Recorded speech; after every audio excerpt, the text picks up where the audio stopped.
going on, guys? Welcome back to the channel. Hope everyone's doing well. So today we're going to be going over something new. So unfortunately we have hit roadblock after roadblock on the RX7 build. Our paint guy, he's super backed up, so we're still waiting on him to get room cleared and trying to get all that taken care of. And then also on top of that, we've made the decision to, instead of just paint the inside of the tub like we originally planned, we're going to go ahead and respray the whole entire car. So the process has gotten much more in-depth than what it was when we originally went into it. The whole purpose was we were trying to get all this done because I run a rally group down here in Texas, and we are going to Tell the Dragon up in Tennessee in September, planning on bringing that. With all the delays, trying to get parts in from all over the world and other countries, and then now with the paint situation, just there's no way we're going to make that happen. So there's still going to be lots of build stuff going on this car, but we're just kind of held up because until paint is done, we literally cannot do anything else with it until that's been taken care of. The good news is if you're new here, I'm an avid collector, and we have another car that we're going to be building and kind of getting ready for, one, that rally, and then two, also we're about to be going out and doing something I've never done before. It's totally going to be new, different type of racing I've never done in my life with a car before. So we're going to be showcasing what that car is, and then also what all we've got planned. We actually have parts already coming in for it. New wheels and tires show up tomorrow, so that'll be unveiled coming up soon. And then also we have lots of other stuff that we've already gotten for it and acquired that we'll be doing installs on, and then starting to practice this type of racing, doing videos and whatnot, so you guys can follow along and kind of see where we go with this. So again, we still have the RX7 stuff going. We're just kind of held up at the moment until we can get all the parts here, and then two, get the paint done, because there's no point in putting on any of these parts until this paint is taken care of. Like we're gonna be taking them right back off. The new car is super cool. Hopefully, man, my beard is jacked up today. It's all poofy, man. Yeah, go get it shaved. But anyways, there's, now my watch is talking to me. But anyways, this other car is super cool. It's one that I really like. I've had it for a while now, and honestly, I've just never really done anything with it much. And really cool car. So I'm gonna show up here. We're gonna head out to my shop. I'm gonna show the car to you guys, and then we're gonna go over some of the details of what we have going with this and what the plan is for the future of what will be coming to y'all.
So here it is, 2007 MazdaSpeed 3. I've had this car for probably close to 3 years now, and bought it, and then we never really ended up doing anything with it. Really cool car, obviously with the RX7 as well. I'm a big fan of Mazdas. I've always liked them. These, for some reason, are super underrated. I don't know why more people don't have these, because they're just fantastical cars, and they were way ahead of their time. But anyways, so So this is, like I said, this is a 2007. It has quite a bit of work done to it. All the work that was done to it, I did not do myself. The owner who I bought it from, he had done everything. He had a bunch of stuff done. He had all the paperwork. I'll have to find it, but it makes quite a bit of power, and it's a fun little car. But anyways, so just a quick little rundown. It has a Cork Sport front mount intercooler on it. It has a B&R Stage 3 turbo kit on it. And then it has drilled slotted rotors on it done already. It has a high pressure fuel system. It has a Cobb access port tuner on it. And then it has an excess power exhaust manifold as well. So like I said, it has a good amount of stuff done to it. The guy, he had invested pretty heavily in it, hit some hard times, ended up needing some money, and I just kind of snagged it. I bought it down in Austin, but super cool little car. And again, like I was saying, these are just super underrated. I don't know why more people haven't really taken notice to these. Obviously, I know the biggest thing when you Google them is the torque steer on them. So first and second, they're rough, but it's not like unbearable. At least I don't think so. So what we're gonna start getting into though is I've made the decision. I went and watched a couple of events. I got a lot of interest in it. We're gonna actually sign up to start doing some time attack racing with this car. So we're gonna be doing a full-blown time attack build on this. One of the big guys I watch all the time is Dustin Williams. I went and saw him down in Austin when he was competing at Super Lap Battle down there, and unfortunately he had a rough time during practice sessions, blew the motor. But it was cool seeing all the front wheel drive cars that actually compete out there, and it definitely got my interest. Since then, I've watched a lot more of the races. Seemed like something I definitely would like to be a part of. So we kind of made the decision to go ahead and turn this into a time attack car and start competing out there with those guys. Hopefully I can start getting out to some of these bigger races once I get more into this, and meet up with some more of these guys and learn as I go here. But it's something gonna be really, really cool to do. I've never done any kind of time attack racing in my life. I've done drag racing, but time attack is totally different. You know, pretty much time attack is really cool because everything I've seen, it seems like it's open to anyone, no matter what your budget is. You can have just, you know, you're kind of thrown together backyard build. So when we were out there at the Super Lap Battle in Austin, there were McLaren full-blown race cars out there. So pretty much, you know, whatever your budget is, you can find a spot to compete out there and have fun with it. The group of guys that were out there for that seemed like they were super cool people. Everyone was out there helping each other, trying to help each other go faster.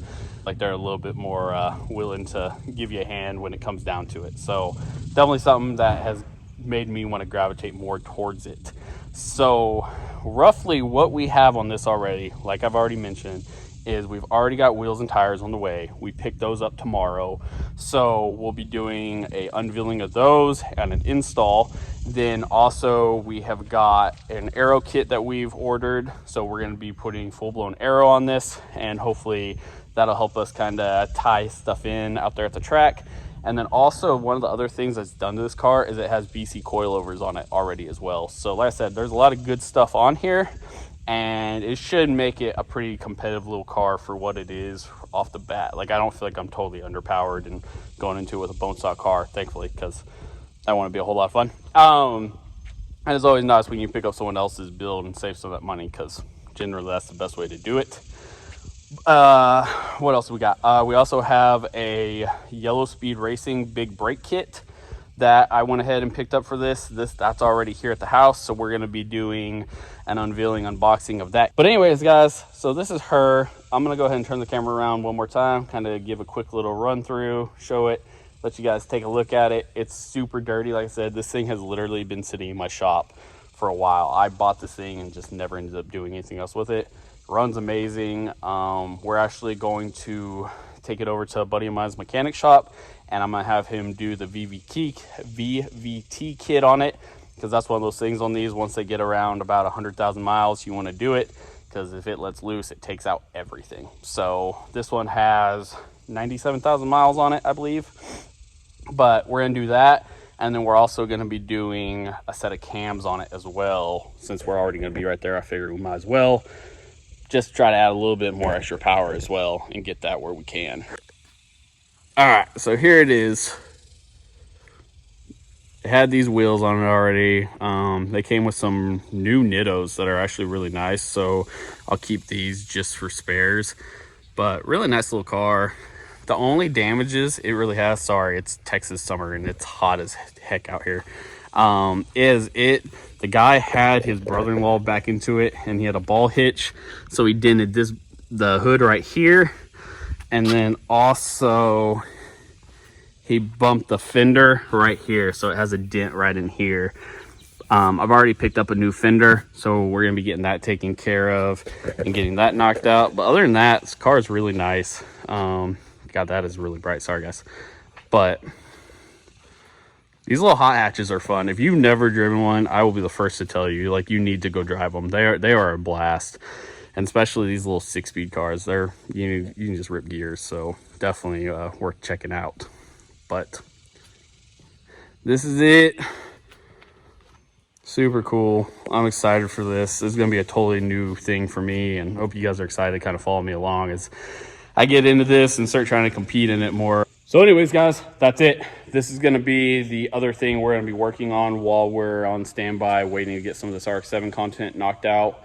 Again, it will be back. We're just kind of at a stall until we can get paint taken care of. But this will keep us plenty of busy, and there's gonna be some really cool stuff on this one. So hopefully you guys are excited for this. If you're new here, make sure you like this video. If you enjoyed it, give it a subscribe. I'm trying to get this growing and get it going. But, you know, as all things happen, things come up. But we're trying to get back into it and stay consistent, which was the main goal of this since I started back up. But hope you guys enjoyed this. Again, if you're new here and you enjoyed it, give it a like, give it a subscribe, and then I will see you guys on the next one. Stay hungry, feed on success. Later.